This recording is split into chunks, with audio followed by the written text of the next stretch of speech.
Bonjour à tous, bienvenue dans cette nouvelle vidéo. C'est une vidéo flashback review où je vous présente des jeux qui ne sont pas d'aujourd'hui, que je ressors de mes étagères et de mes tiroirs pour leur donner un deuxième souffle.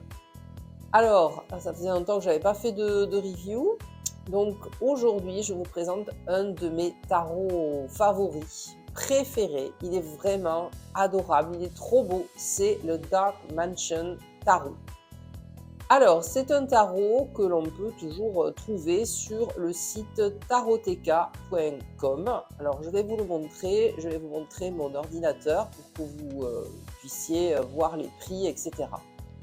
Voilà, donc vous voyez ici on est sur le site de Taroteka Studio. Donc en fait vous avez plusieurs versions de ce tarot avec la présentation. Vous avez le dos des cartes, quelques cartes qui vous sont présentées et donc vous voyez à différents prix.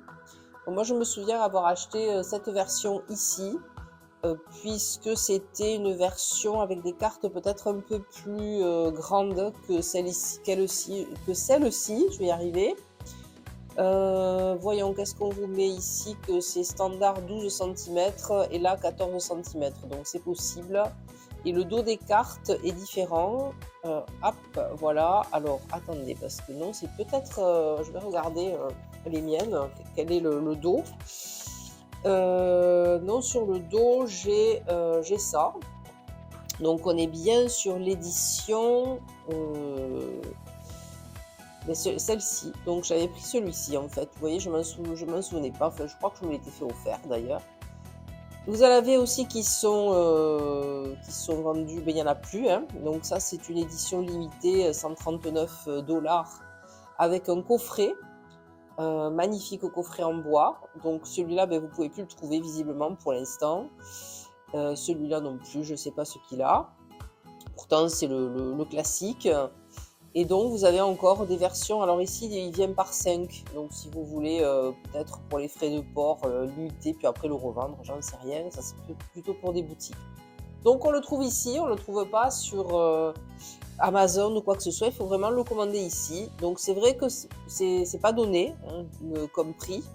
Mais bon, après, vous pouvez vous le faire offrir en cadeau, par exemple. Alors, je sais bien que la Noël est passée. Mais bon, pour les tarots, on sait que c'est Noël toute l'année. Alors, même s'il n'est pas dans un coffret bois, déjà le coffret de base est vraiment magnifique. Donc, c'est solide, c'est bien fait. C'est un coffret qui s'ouvre comme ça. Donc, là, vous avez donc l'édition, c'est l'édition classique, hein, regular, c'est ce que ça veut dire. Et donc, un petit mot de Taroteka Studio qui vous dit que eh bien, ça fait 2 ans et demi. Pendant 2 ans et demi, ils ont créé ce tarot, hein, donc ça leur a pris 2 ans et demi. Et qu'ils y ont mis tout leur cœur, toute leur tête, évidemment. Et qu'ils espèrent qu'on l'aimera autant qu'eux. Et c'est le cas. Nous avons aussi le nom de l'artiste, Magdalena Kaskan. Et donc, c'est un tarot qui nous vient de Pologne. Voilà. Donc, je ne me souviens pas qu'il ait mis beaucoup de temps pour arriver. En tout cas, c'est un très bel objet. Vous voyez ici le dos, voilà, on vous parle des cartes qui sont illustrées de façon très belle, la taille des cartes et sur quoi elles ont été produites, imprimées. C'est du papier qui est mat, c'est vrai, et silk laminated. Donc c'est vrai que ça, cette texture de soie, elles sont extrêmement douces, donc vraiment rien que le fait de les toucher, ça vous procure une sensation particulière qui fait qu'on a une relation vraiment spéciale avec ce tarot. Moi, vraiment, rien que ça, j'adore le toucher. J'adore le sentir aussi, mais vraiment cette peau, on dirait presque de la peau humaine, très douce. Le seul petit souci, c'est qu'elles collent entre elles quand on les prend toutes à cause de ce revêtement, justement. Vous voyez, elles se décollent assez difficilement, donc quand on veut faire un tirage, il faut vraiment aller chercher la carte. Elles ont un petit peu de mal à se décoller. Mais bon, franchement, c'est pas un gros défaut par rapport à la beauté de ce tarot. Alors, ici, bon, c'est une carte en plus, voilà, que vous mettez par-dessus, hein, donc il n'y a rien. Donc voici pour le dos des cartes. Donc vous avez vu sur le site qu'il y a plusieurs dos.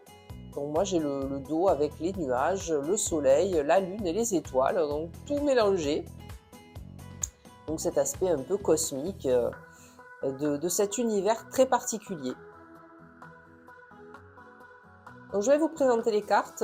Auparavant, je dois vous dire que je ne les ai pas remises dans l'ordre. C'est vrai que j'aurais pu pour vous les présenter, mais je l'ai utilisé là, ça fait plusieurs mois. Et oui, parce que j'ai pas eu le temps trop d'utiliser des tarots en général, donc celui-là, ça fait 3 mois que je l'utilise de temps en temps pour faire des tirages. Et donc je les ai pas remises dans l'ordre, donc bon, c'est pas bien grave de toute façon. Ce que j'aime dans ce tarot, c'est que chaque carte va représenter un petit univers en fait, avec tout plein de détails. Vous voyez, rien que sur cette reine de coupe, bon, on a le personnage bien évidemment. Vous avez tous les détails de la couronne, elle a des petits bijoux, elle a tout le trône aussi qui est plein de pierres précieuses. Vous voyez ici, on a une petite sirène derrière, on a des coquillages, la coupe qui est travaillée aussi, tout le corsage, la robe pleine de perles d'huîtres évidemment. Ici un autre coquillage, une autre sirène, donc, et plus le tour de la carte, donc ça c'est le même pour toutes les cartes, avec des petits crânes d'oiseaux, petite tête de mort. Donc ça fait vraiment univers à la Tim Burton. Ça c'est ce qui a été décrit le plus souvent pour ce tarot-là. Et vous allez avoir un mélange de un peu une esthétique gothique victorienne, de l'ère victorienne anglaise, et puis ces ambiances de conte à la Tim Burton, donc un peu sombre. Et vraiment, chaque carte est une petite œuvre d'art. On passerait des heures à contempler ces cartes, et à cause de tous ces petits détails. Donc c'est vraiment des cartes sur lesquelles on peut méditer, c'est-à-dire se poser devant, laisser son imagination grandir, vagabonder, et on y trouve toujours des petites choses en plus. Alors moi, à chaque fois, j'aime bien faire ces reviews parce que je suis obligée d'approcher les cartes de la caméra, et je vois tous les petits détails. Donc ça, c'est super. Alors, je ne vous ai pas parlé de livret parce qu'il n'y en a pas. Alors, c'est rare quand même dans les tarots, surtout des tarots de cette qualité, qui n'est pas un petit guide. Après, il suit exactement le Rider-Waite. Donc, si vous avez des livres sur le Rider-Waite, vous pouvez les utiliser. Mais c'est vrai que si vous êtes débutant et que vous aimez bien avoir un petit Little White Book, le petit livre blanc, le petit guide avec votre tarot, là, sachez que vous n'aurez rien. Donc, il faudra se procurer un livre avec. Alors, excusez-moi pour ma façon de parler, mais je suis enrhumée. Donc, j'espère que je suis quand même assez compréhensible. Donc, vraiment, ces illustrations, là, je vous en montre une autre, parce qu'on ne va pas passer son temps sur la reine de coupe. Voilà l'as de pentacle, par exemple. Donc, vous voyez, pareil, on a la colonne qui est toute sculptée, avec cette main, parce que finalement, la main, elle y est, dans tous les as du tarot Rider original. Et là, elle est en fait sculptée sur la colonne. Et puis cet as de pentacle, c'est marqué ici, l'as de pentacle entouré de roses, etc. Donc finalement, même si vous n'avez pas de livret, ces illustrations, elles sont tellement riches, elles sont tellement immersives, vous pouvez vraiment vous immerger dans la carte, que finalement, vous avez l'histoire qui va se raconter, même si vous n'avez pas de livret explicatif. Au niveau de la palette des couleurs, vous voyez par exemple, ça c'était une carte assez lumineuse, et ici, pour le cavalier d'épée, on va avoir une ambiance plus sombre. Donc on a cette palette de couleurs plutôt sombre quand même dans l'ensemble, surtout quand on va sur les épées. Mais c'est vibrant, vous voyez vraiment cette palette de couleurs, on y voit très très bien, vraiment. Moi, je trouve que même si les cartes sont sombres, pour la plupart, on voit très très bien ce qu'il y a. On a des nuances de noir, on a des nuances dorées, du gris. Vous avez donc ces touches lumineuses. Par exemple, j'avais tiré l'autre jour le 5 d'épée. Donc tout était très sombre dans l'atmosphère. On va le repasser. Il n'y avait que le bandeau, un bandeau, une espèce de bandana qu'il avait sur la bouche, rouge. Rouge sang d'ailleurs sur ce champ de bataille qui tranchait. Donc ici on a la cape rouge aussi, on voit toujours cette passion des cavaliers. pour aller de l'avant, pour foncer, même si ici c'est un cavalier d'épée et qu'en principe le rouge serait plutôt associé au feu, donc au cavalier de bâton.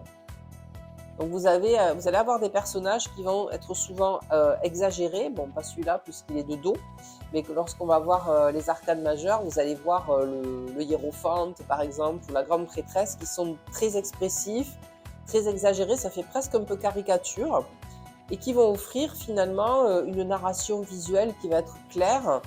Et vraiment, c'est un tarot qui est idéal pour les interprétations intuitives, c'est-à-dire donc on n'a pas besoin du livret, on raconte l'histoire qui se passe sur la carte et même au-delà de la carte, puisque ça peut être un sujet pour une autre vidéo, mais lorsque vous faites du tarot intuitif, vous n'avez pas besoin de vous cantonner aux limites de la carte. Vous pouvez raconter ce qui s'est passé avant, même si vous n'avez pas fait de tirage à plusieurs cartes, ce qui va se passer après.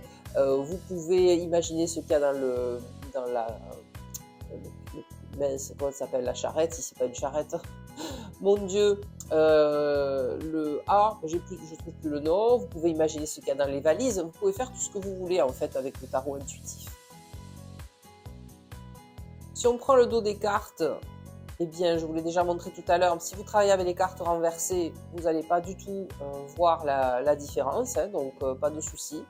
Vous les tournez dans tous les sens, c'est toujours très bien travaillé, parfaitement symétrique. Et les bords ici, ils sont classiques, ils sont pas été dorés ou quoi que ce soit. Donc, et la taille des cartes, alors moi j'avais pris dans des 14 je crois, j'ai pas d'autres tarots à côté de moi, mais ça me semble pas être beaucoup plus grand qu'une carte classique de tarot. Alors avec ce tarot, on a vraiment l'impression d'avoir un objet de luxe. C'est ça qui me plaît avec ce tarot, et j'imagine que ceux qui ont la version avec le coffret bois, c'est encore mieux. Et finalement, je trouve ce tarot parfait pour des tirages introspectifs, qui vont pas être pas forcément des tirages divinatoires, plutôt pour travailler sur soi, comme je vous l'ai dit, parce qu'on peut vraiment rester longtemps sur la carte à aller chercher tous les petits détails, même si dans celle-là, il n'y en a pas tant que ça, justement, dans le 8 d'épée. Et il va être idéal aussi pour aller éclairer les zones d'ombre dans des situations qui sont assez complexes. Allez, eh bien, je vais vous montrer tout le reste des cartes. Donc, celles-là, on ne va pas les repasser puisque c'est fait. Et puis, de toute façon, si je m'attardais sur tous les détails, la review durerait peut-être 4 heures. Le page de Pentacle, lui aussi, c'est richement orné. Alors, les personnages de cours sont vraiment très richement habillés. Il y a de la dentelle, voilà, vraiment des fleurs. Il a son espèce de couvre-chef aussi avec une broche. Donc vraiment, ce sont des personnages richement vêtus, donc des personnages de la cour. Il est très, très sympathique aussi celui-là. Vous voyez, ses gros yeux aussi, vraiment très expressifs. Ici, on a le 5 de Pentacle, avec les personnages qui se dirigent d'ailleurs dans le sens inverse de ce qu'on voit traditionnellement sur le rider.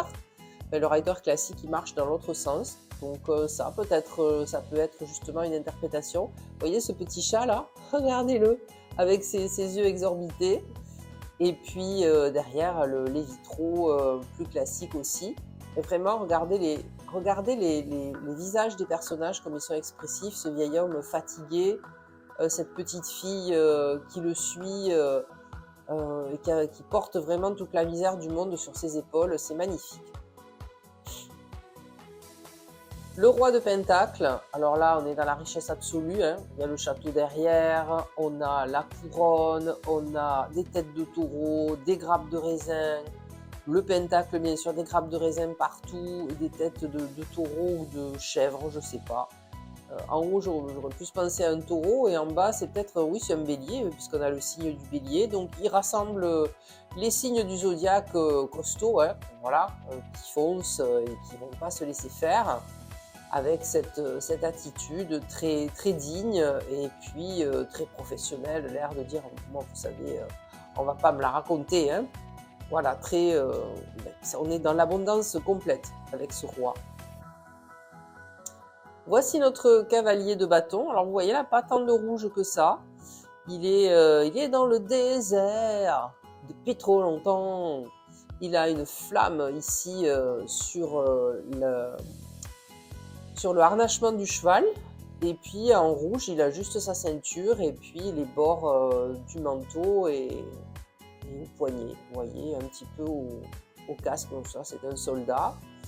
Le cheval a l'air assez effrayé. Donc vraiment, il y a des détails partout, c'est super. Bon, il faut que j'accélère un peu. Alors, la lune. La lune, regardez comme elle est belle, cette lune, avec ce personnage qui a pris dans ses mains le ruban d'eau. Les tours sont là, les animaux, alors on a pareil, un loup avec les yeux écarquillés. Ça, est-ce que ça a l'air d'être le chien puisqu'il a un collier avec une laisse? Il fait un petit peu penser au personnage de Patrick Valenza, mais c'est pas possible, aujourd'hui j'ai que des trous de mémoire. Hein. Le tarot avec la lune Deviant Moon, voilà, je vais y arriver. Un petit peu, je trouve. Le hiérophante, voilà, alors vous voyez, ça ce sont, donc on commence les arcanes majeurs. Il n'a pas une super tête et puis surtout il a l'air d'être écrasé par le poids de sa tiare qui a l'air d'être faite en béton. Donc imaginez porter ça sur la tête. Donc peut-être que le poids du divin lui pèse, le poids de sa fonction lui pèse. Le 8 de pentacle avec notre travailleur. Alors ici on est sur une machine avec des engrenages qui rappellent un petit peu Chaplin et puis les temps modernes, si vous avez vu ce film. Et il est en train de fabriquer, on dirait comme une arme, hein, d'ailleurs, ça ressemble à un pistolet. De l'autre côté, je ne sais pas, il dessine des figures géométriques. Mais vous voyez, vraiment, vous pouvez aller creuser partout. La mort, alors la mort, écoutez, franchement, regardez comme elle est blasée, cette pauvre mort. Elle est dans la brume, il n'y a personne à aller chercher, elle se fait suer, elle en a assez, elle en a marre. Et elle est toujours en squelette évidemment, mais en costard. Donc c'est vraiment très très amusant. C'est un tarot qui ne se prend pas vraiment au sérieux.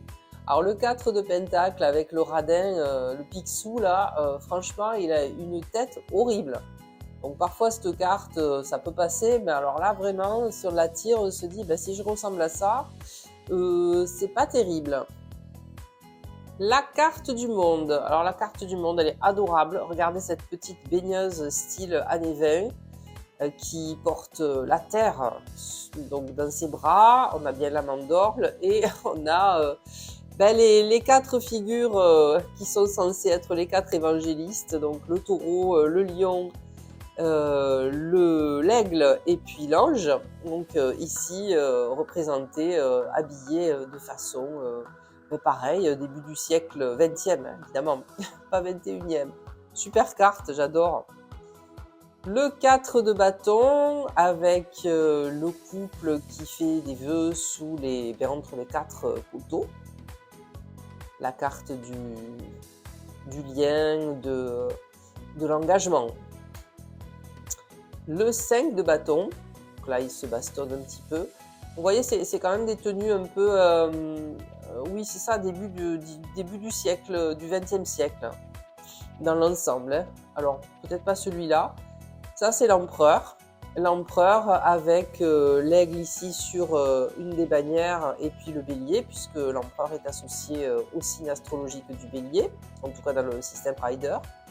Et puis l'aigle qui, dans le tarot de Marseille, est sur son bouclier. Et puis il a tous les attributs. Alors cette tête, regardez-le. Non mais c'est trop marrant. Alors les rois, ils sont quand même super. Hein. Donc le roi de coupe, lui aussi, avec son trône rempli de poissons, coquillages. Alors lui, c'est plus des poissons, c'est pas des sirènes. Il a aussi le costume... brodé de perles, il est magnifique, hein, avec ses nez pointus. La factrice du 8 de bâton, avec le petit chat, donc là ça fait un peu sorcière, ma sorcière bien aimée. Là, vous voyez, elles sont vraiment pas évidentes par contre, en tout cas, je pense que c'est mon jeu, mais je pense que c'est tous les jeux. Vraiment, elles collent un petit peu. Donc la grande prêtresse avec... sa tête assez anguleuse et un peu la même couronne que le pape, enfin que le hiérophante. On a les grenades ici dans les chandeliers. Et puis, bon, après, c'est pareil que dans la grande prêtresse du Rider, avec ici, c'est son costume qui se transforme un peu en ruisseau, en eau, puisqu'elle est reliée à la lune et à l'eau. Cette carte dans le Rider. Le 7 de coupe, avec le petit garçon, devant la vitrine, l'ermite aussi, oh là là, mais je l'adore cette carte. Vraiment, l'ermite, il est trop marrant. Ah là, c'est vraiment le chercheur avec sa grande bibliothèque, l'idée de mortalité avec le petit crâne. Il est quand même habillé avec un veston, mais un peu vieilli, un peu élimé, voilà, puis sa petite bougie. Oh, écoutez, vraiment, j'adore ce tarot. Donc le 3 d'épée, le cœur transpercé, c'est une broche avec une mèche de cheveux. C'est très joli. Le 2 de bâton, avec la petite danseuse, équilibriste même. On pourrait faire penser au 2 de pentacle, mais non. La reine d'épée. Alors la reine d'épée, c'est elle qui est ma carte significatrice. D'habitude, elle n'est pas hyper sympa. Bon, c'est vrai que là non plus, elle n'est pas très avenante, hein, on va dire. Mais qu'est-ce qu'elle est belle! Ah, elle a des papillons. Derrière elle, je ne sais pas si c'est une chouette, je ne sais pas, je vois des ailes. S'il y a des petites têtes aussi, c'est super beau. Hein. C'est vraiment des gravures. C'est un travail d'orfèvre, en fait, ces cartes. Donc voilà celle que j'avais tirée la dernière fois. Pour savoir ce qu'elle est continuée en 2025. Donc vous voyez, je n'étais pas hyper contente. Et je me suis dit que peut-être les mois de galère allaient un petit peu continuer et qu'il fallait s'armer finalement comme ce personnage, parce qu'on ne sait pas s'il a volé les épées, s'il est armé pour protéger finalement, pour se protéger à lui, puisqu'il y en a qui sont déjà mal en point. On ne sait pas vraiment, hein. Donc il est quand même dans une attitude un peu défensive et protectrice. Donc peut-être que c'est ça qu'il va falloir que je mette en place et qu'il continue à me défendre peut-être contre les virus. L'impératrice, alors la magnifique impératrice, elle a bien sa couronne étoilée comme dans le Rider, les épis de blé, alors l'abondance aussi, le signe de Vénus. Elle est très très belle, on est vraiment sur l'archétype de la femme fertile, sexy et qui donne la vie. Ah ouais, elle est magnifique. Allez, il faut que je passe un peu plus vite. Hein. Le 9 de bâton, donc lui qui défend sa propriété, il n'est pas sur... non, c'est le 7 de bâton hein, qui est sur la colline. Donc lui, il défend sa propriété, oui c'est ça. On verra le 7 plus tard. La force, avec la magnifique lion, et elle est carrément assise dessus. C'est la dresseuse. Elle n'essaie pas de lui fermer ou ouvrir la bouche, elle est juste carrément, nonchalamment assise sur le lion. Les amoureux, on a bien l'ange qui fait partie d'une statue, on a le serpent, on a... Alors ici, les amoureux qui pourtant reprend évidemment le terme du rider, puisque dans le Marseille c'est l'amoureux, nous représente un trouble hein, en fait, pas un couple, il y a 3 personnages comme dans le Marseille. Et il y a visiblement un personnage qui a l'air un peu jaloux, et puis finalement l'homme au milieu, il se laisse attirer par le personnage de droite, mais il a l'air un peu angoissé à l'idée de se faire happer justement par ce personnage. Il n'est pas complètement serein parce que il a bien vu que l'autre derrière, elle n'était pas hyper contente. Donc c'est rigolo ce mélange en fait des 2 systèmes. Le diable, alors là, la reine-mère, on va dire, de Blanche-Neige, moi ça me fait penser à ça. Elle a les ailes de chauve-souris horribles, des cornes entremêlées, là, des cheveux qui font un peu comme des racines, tête. Alors, regardez, les deux personnages en bas qui sont enchaînés, ils sont donc tellement marre. C'est un petit peu comme la mort tout à l'heure. Que ben, ils ne sont même plus de chair et d'os. Ça fait tellement longtemps qu'ils sont là enchaînés que ben voilà, ils ont fini par mourir d'ennui. Alors elle s'ennuie pas peut-être autant que la mort, mais elle n'a pas l'air en tout cas d'avoir voulu les laisser partir, hein. Le fou, j'adore. Alors le fou, ici, ça avait vraiment l'impression que c'est une marionnette et que c'est le chien finalement qui est sa petite conscience, un peu comme Jiminy Cricket dans Pinocchio, et qui l'empêche, qui le retient, qui l'empêche de basculer complètement dans le vide. Le 5 de coupe, alors là, ouais, donc c'est le drama, c'est le malheur. Elle pleure. L'as de coupe, regardez, mais vous voyez, j'en ai pris deux, sans faire exprès. Ah. L'as de coupe, très très belle coupe. Donc, toujours les mains qui font partie des sculptures de la colonne. Le 4 de coupe avec ce petit garçon qui s'ennuie.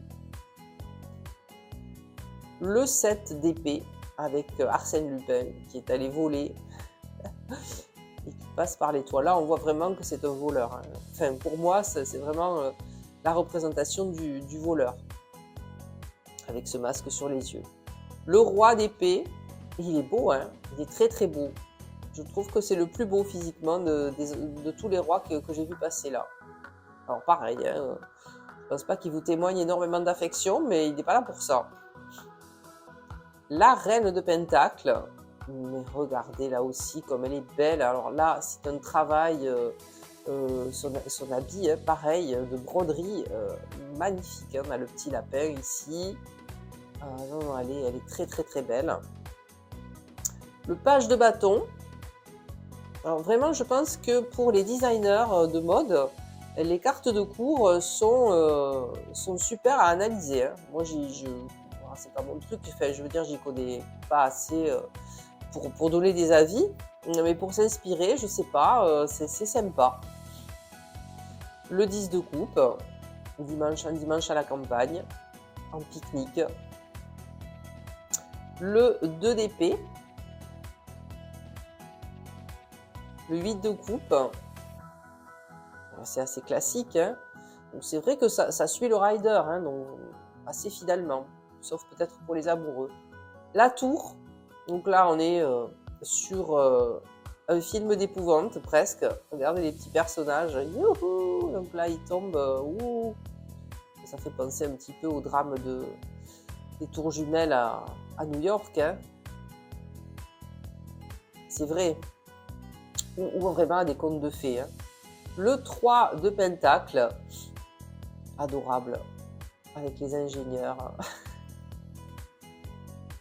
Le 3 de coupe, regardez le 3 de coupe comme il est beau au niveau des couleurs, c'est chatoyant, ces coups de fruits, on a envie de participer, hein, à cette petite party. L'as de bâton. Le 2 de coupe, pareil. Alors attention, vous voyez, et le petit détail, la pomme, il y a un verre à l'intérieur. Donc même tout ce qui paraît harmonieux, le coup de foudre, on s'entend bien, il faut quand même faire attention à bien faire vivre la relation, hein, sinon elle peut vite se verrouiller. Le 7 de Pentacle. Le 6 d'épée. Le 6 de bâton. Alors vous voyez ici, c'est pas un cavalier qui arrive triomphant, c'est un mariage. Le 9 de Pentacle, que j'aimerais être à la place de ce personnage. Le 9 de coupe, avec le cigare et la bouteille de whisky. Le 6 de Pentacle. L'as d'épée. Le personnage de la justice ici n'a pas l'air d'être féminin, pas vraiment. En tout cas, c'est un juge, hein, tout simplement. le 6 de coupe, le 9, pardon, le roi de bâton. Vous voyez, moi j'aime moins au niveau, on dirait un bellâtre un peu. Je préfère mon roi d'épée. Le soleil c'est trop mignon. Le voyage à travers l'impossible. Donc ça c'est une référence à Méliès et les débuts du cinéma muet bien sûr, avec les deux petits enfants. Le chariot et les chevaux qui vont n'importe comment à fond la caisse dans la ville, ça me rappelle un peu tous ces kékés qu'on voit en voiture, des jeunes là, plein pot, comme s'ils étaient tout seuls sur la route. Le 4 d'épée, donc celui-là avec ce personnage au cimetière, vraiment atmosphère Tim Burton à fond. Le 10 de bâton, la reine de bâton, très séduisante avec ses yeux en amande. Le chevalier de coupe, le page de coupe, le chevalier de pentacle, le magicien. Alors pas du tout le petit jeune comme je vous l'ai présenté dans ma dernière vidéo sur la comparaison du magicien et du battleur. Alors là c'est plutôt un vieux, ouais, pas vieux mais plutôt on va dire dans la cinquantaine je dirais, qui a fait des expériences toute sa vie, mais on a quand même l'épée, le denier, les coupes ici et le bâton. Le 9 d'épée, là c'est le cauchemar. Le page d'épée. Le pendu, ça c'est un petit vampire, super mignon. Le jugement, là c'est la fête des morts, hein. Voilà, c'est les morts qui renaissent ou qui dansent, je sais pas, la danse des morts. Tempérance. Le 10 d'épée. Ah, on est dans un petit film d'animation vraiment avec des petits squelettes et tout. Le 2 de pentacle. La roue de fortune. Roue de fête foraine, très chouette. Très belle étoile aussi. Et enfin, le 10 de pentacle. Voilà pour la présentation de ce magnifique tarot Dark Mansion. Et je vous propose de tirer une petite carte pour voir ce qui nous accompagne en ce début d'année 2025. Quelle énergie! Oh, eh bien c'est rapide. C'est une factrice qui va nous apporter probablement de bonnes nouvelles. En tout cas, elle a l'air contente de voler sur son bâton, comme une petite sorcière. Et donc, on a cette rapidité d'action, donc quelque chose qui va nous être annoncé rapidement là dans les jours qui arrivent.